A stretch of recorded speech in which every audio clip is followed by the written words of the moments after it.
Hey guys, Lord Naren White here, the Holy Ghost, the one true God.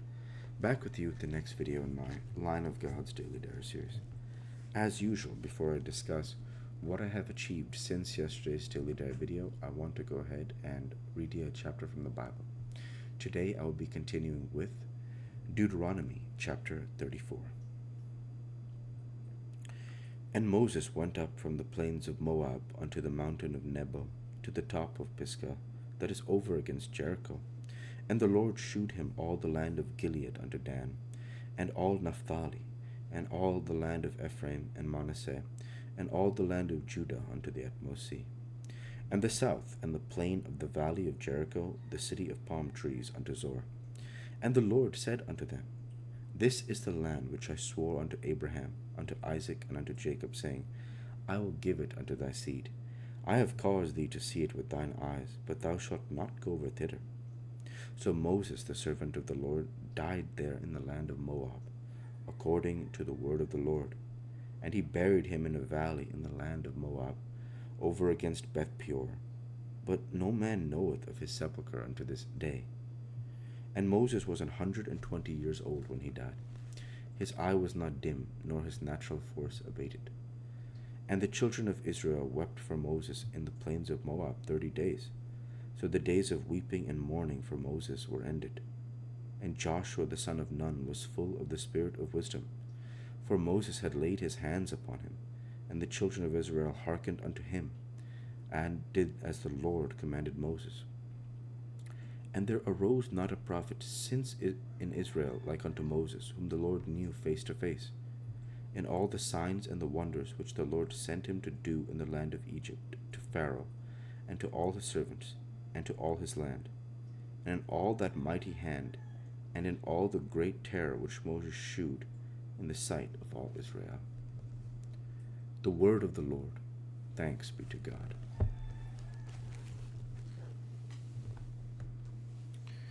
So, from an evangelical perspective, looking at the Spirit of God, that verse in Deuteronomy 34:9 is very powerful, because this idea of the Spirit of God now coming upon or being with Joshua is very powerful, because it's indicative of God now saying that Joshua is going to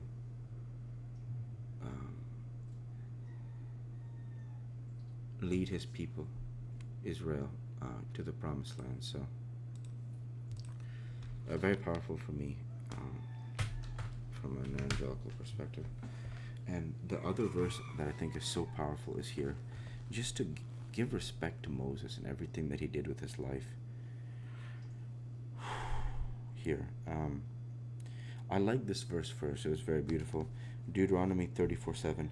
And Moses was 120 years old when he died. His eye was not dim, nor his natural force abated.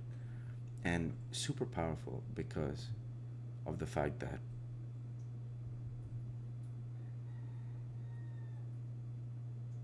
it's complementary towards him. And the next verse is here in Deuteronomy 34:10-12.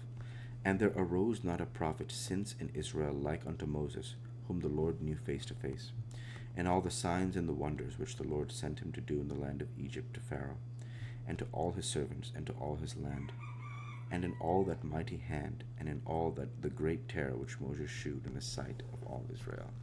Just that idea that Moses was so great, and it's very powerful to remember that I just think it's very powerful, because it's like we get that verse in Acts 7 where Saint Stephen references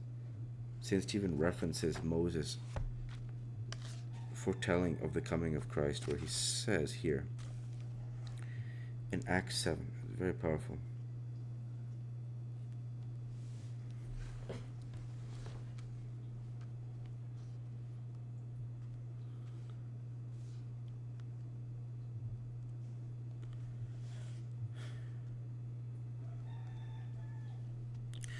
This is that Moses, this is Acts 7:37. This is that Moses which said unto the children of Israel, a prophet shall the Lord your God raise up unto you of your brethren, like unto me, him shall ye hear. And it's very powerful because Moses did so much for the kingdom of God with his life. Like, we're just reading Deuteronomy over and over. It's like, not over and over. And this is the third time I've read Deuteronomy, the second time I've read it in depth. And this idea being that Moses starts his life as a baby and he's shipped away because he's a Hebrew. And at this time, the Hebrews are in bondage to Pharaoh. And Pharaoh has given an edict saying that the midwives of the Hebrews are to kill every male Hebrew baby, and only the female Hebrew babies are allowed to live. And so the midwives usher away Moses, and he's put on the river so he can live. And of course, who adopts him? Pharaoh's own sister. And so Moses is raised as a man with privilege in the house of Pharaoh, not as one of them, but with certainly we would have been a Hebrew, and we know this why, because he identified ultimately as a Hebrew, in the sense that he, when the moment comes, he kills the Egyptian. And of course the Hebrews aren't a fan of it because they don't want to be put in the line of fire for Moses' decision. And the thing though is Moses is raised as a man of privilege in the house of Pharaoh, and for 40 years he grows up there. 40 years. Until God calls him on a mission. And he, of course, we know, will go on to marry Zipporah and have his family. And ultimately God will call him back and say, Moses, you are the one who are going to save Israel out of this bondage. That God is going to save them by way of you. And he goes back to Pharaoh and says, let my people go. And Pharaoh would not. And so what happens? We know the 10 plagues of Israel happening, culminating in the Passover and the death of the firstborn of all Egypt. And after that, Pharaoh lets the people go, but he still doesn't actually mean it, and he chases after them.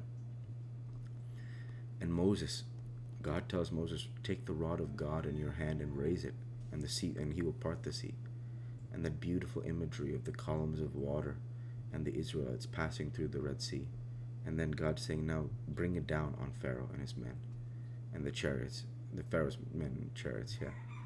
And then, of course, the rebellion of the children of Israel, where they struggle for 40 years through the wilderness in the desert, eating manna given by God, and the flame and the pillar of cloud and the pillar by day and the pillar of flame by night, the construction of the tabernacle, the growing of the tribe of Israel. Moses is a huge part of all of this.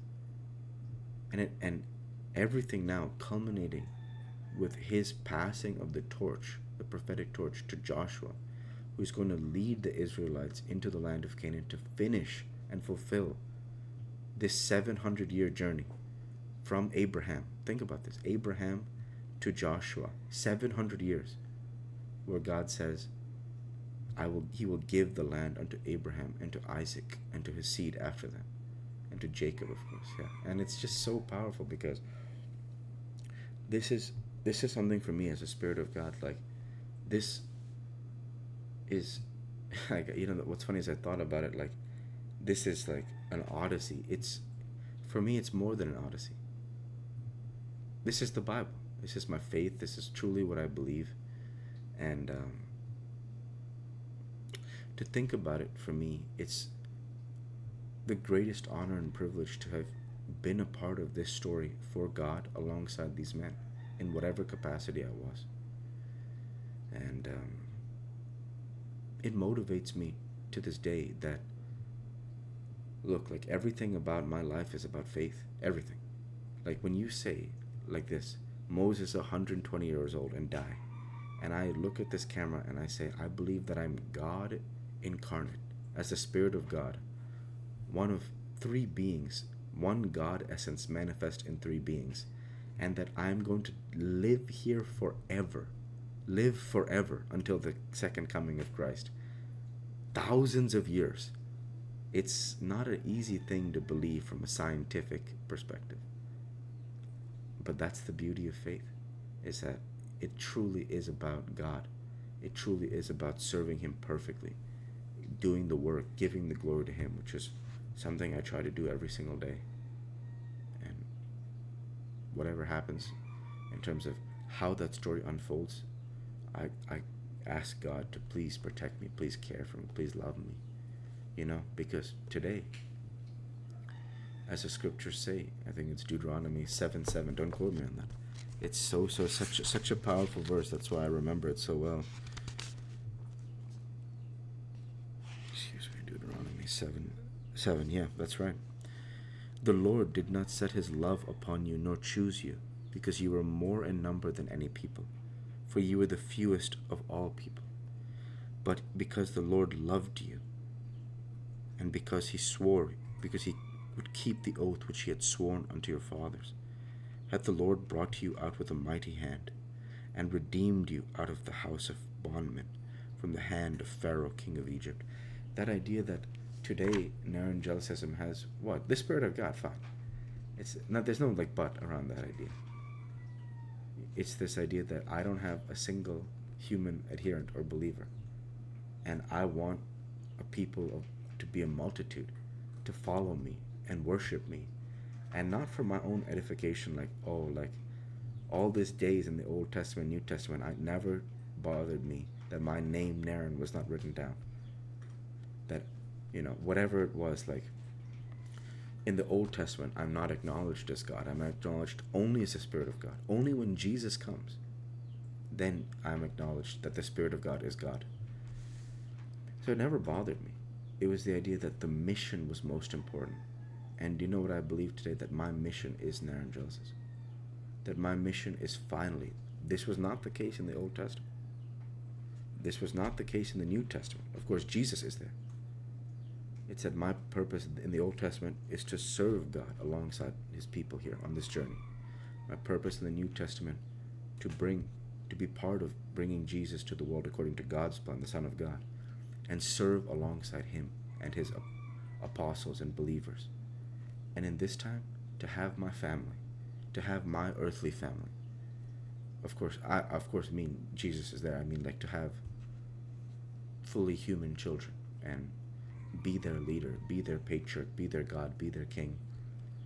Because I can guide them, serving God perfectly, to grow God's kingdom and in whatever capacity is required. And so when I think about that, it motivates me tremendously when I think about these 700 years from Abraham to Joshua, because we struggled. There's struggle and struggle and struggle. Every freaking page is struggle. Every freaking page that you feel the heat of the desert, you feel the bondage of Pharaoh, you feel the pains of the rebellions, you feel the determination of God's people, each and every man, that they're not going to give up their faith, and whatever happens, they're going to hold to that, and that whatever the odds, against all odds, by holding to him, he will be there. So that's why I talked about this. I said between the time of Isaiah and Jesus, I believe it's around 700 years. And that's why when I think about Naren Jealousism, I say, yeah, today, after 3.5 years of Naren Jealousism around, I still don't have a single believer. But I have been working, and that glory is to God. I've been serving him perfectly. I've been giving everything I can. And sure, after 3.5 years, I haven't achieved a lot of things that I would like. And I truly believe that God is there, and that I will give myself that grace, that let's see where Naren Jealousism is after 700 years. Because when I think about this biblical journey culminating with Joshua the son of Nun, that focus started 700 years ago, that this man Abraham is going to have a line, and God is going to give him the promised land. And in a few chapters, they're going to have done it. And that's the power of God. So yeah. So that's go ahead and end the Bible reading there for today, and transition over to what I have achieved since yesterday's Daily Drive video. Since yesterday's Daily Drive video, I worked my software engineering job, I worked at my core, and I trained jiu-jitsu. And with no further achievements since yesterday's Daily Drive video, I want to go ahead and say thank you for watching, and I hope you enjoyed. Please like, comment, and subscribe, as it greatly helps the channel. Light be with you all. Take care, and thanks again.